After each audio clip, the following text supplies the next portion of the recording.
Okay, here's our 40 by 40 garden. What we needed to do with this garden, because it was well overgrown with weeds, is we needed to till it. It's to rent it for a day. It's about 120 bucks with gas. And it'll till down between 8 and 12 inches. And it'll turn all of the weeds over. And you just pick the weeds up in the wheelbarrow and start making your compost pile. And then what we did is we actually made a rabbit cage around this because we're out in a farm area and there's massive amount of rabbits here. So we actually dug a trench around this whole thing and put that in. You're not going to have to do that for your garden.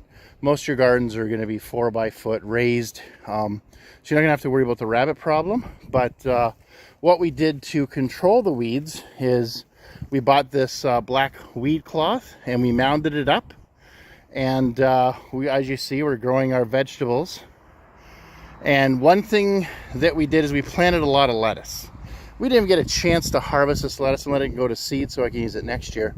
But with respect to the lettuce, I would strongly suggest that when you're planting it in the little seed pods, that you plant, 6 or 7 plants 3 or 4 days later, plant 6 or 7 more 3 or 4 days later, and then put them on a schedule. So when you plant them, lettuce grows in about 45 days.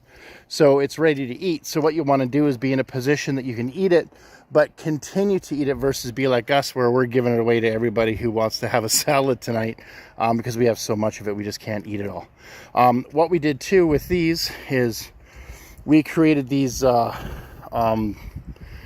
levels. And so what you see is that as these grow, what we're doing is we're making them go on the levels so that the fruit ends up hanging versus being on the ground. So all these vine vegetables, that's what we're talking about now, the vine vegetables. We want to make sure, if we can, to stake them up so that, as you see, the fruit grows in the air, and as it continues going, one's going to come up here, and by the end of August, we'll have this grown up about 4 feet tall.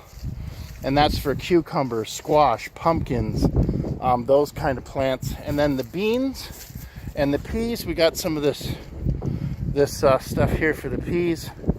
We got a lot of peas here ready to go, but they just grow up and vine out. And I know the beans will end up going about 5 foot tall, and we're going to have a lot of beans. So that's for the vine plants. Do it from seed, or go to the store and buy the 6-inch ones that are already done. They're about $3 to $4 a piece.